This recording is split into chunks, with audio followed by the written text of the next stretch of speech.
Bharatiya Janata party क्षेत्रवार घोषणा पत्र लॉन्च कर रही है और इस घोषणा पत्र में कई सारी बातें हैं और मूलभूत समस्याओं और आवश्यकताओं के विषय में चर्चा की जा रही है। इस घोषणा पत्र के बारे में मेरे साथ में धर्मलाल कौशिक साहब हैं, उनसे बातचीत करेंगे। सर बताएंगे इस बार नया क्या है रिसाली के लिए? देखिए, रिसाली तो बन गया, लेकिन रिसाली बनने के बाद में एक नगर निगम का जो स्वरूप आना चाहिए, अभी भी वो स्वरूप नहीं आया।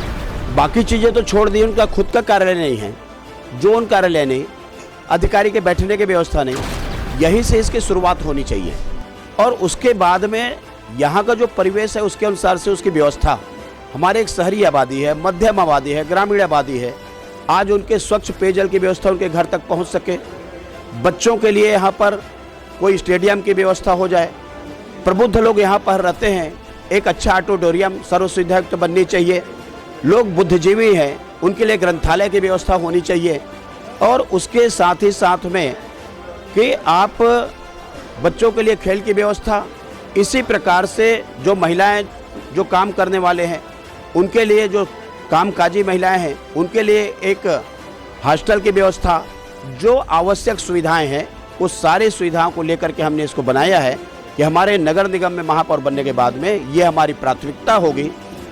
शिक्षा है, स्वास्थ्य है, बिजली है, पानी है, ये सारे हमारी प्राथमिकता में। एक बड़ा फैक्टर है, रिसाली जो क्षेत्र है वो बीएसपी टाउनशिप के अंतर्गत आता है और जितने भी कार्यकलाप को जो आगे आप लोग उसको फॉर्मेशन देंगे उसके लिए बीएसपी के एनओसी लाना ये बहुत बड़ी समस्या है या बहुत बड़ी कठिनाई का सामना करना पड़ सकता है। तो इन विषयों को हैंडलिंग कैसे होगी जब स्टेट में कांग्रेस की सरकार है और बीएसपी से एनओसीज लाना ये कितना टफ रहेगा? देखिए, काम करने वाला जो होता है उसका रास्ता निकाल लेता है। आपको याद दिलाना चाहता हूँ, इसके पहले प्रेम प्रकाश जी रमसीला जी हमारे मंत्री रहे और मंत्री रहने के बाद में उस समय उन्होंने काम कराया, उसके लिए उन्होंने एनओसी लाया और एनओसी लाने के बाद में हमारे कार्य हुए हैं।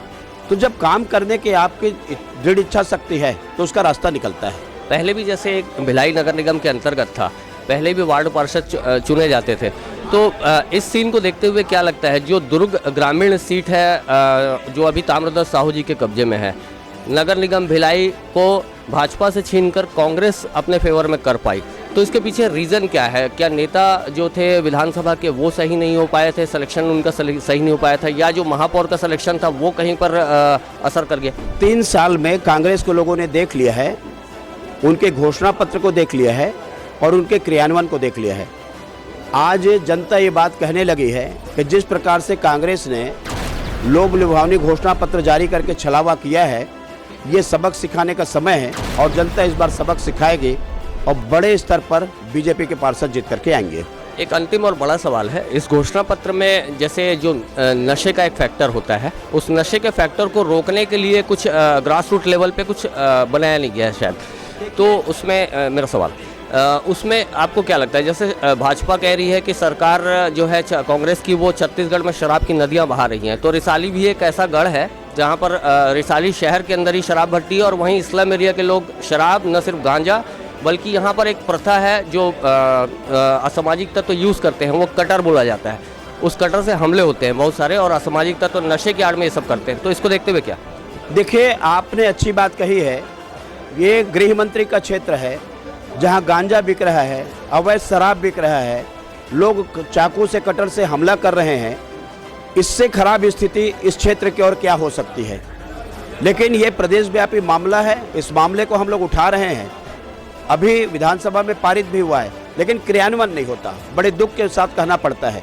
और इसके लिए हम लोग पूरे प्रदेशव्यापी योजना बना करके, क्योंकि एक जगह किसी कार्रवाई को आप नहीं रोक सकते, आपको प्रदेश दारू अवैध का रोकना है तो प्रदेशव्यापी आपको योजना बनाना है। और इसलिए इस योजना में हम लोग लगे हुए हैं कि ये सारे अवैध के नशा के जो भंडार चल रहे हैं, इससे लोगों को उसके चंगुल से बचाना पड़ेगा और इस सारे कारोबार को बंद कराना पड़ेगा। अंतिम सवाल है, लोगों को रोड, सड़क, नाली, पानी तो चाहिए, जो पेट की समस्या है उस पेट की समस्या के लिए, रोजगार के लिए स्टैंड बाई जो आप लोगों का एक निर्णय हो, हमने उसमें रोजगार का हमने जोड़ा है कि लोगों को रोजगार कैसे जनरेट किया जा सकता है और उनको रोजगार कैसे मिले। हमारी प्राथमिकता केंद्र की सरकार के भी है, हमारी प्राथमिकता प्रदेश सरकार की भी रही है और उस योजना के अंतर्गत में हमने रोजगार से जनरेट करने का काम किया था।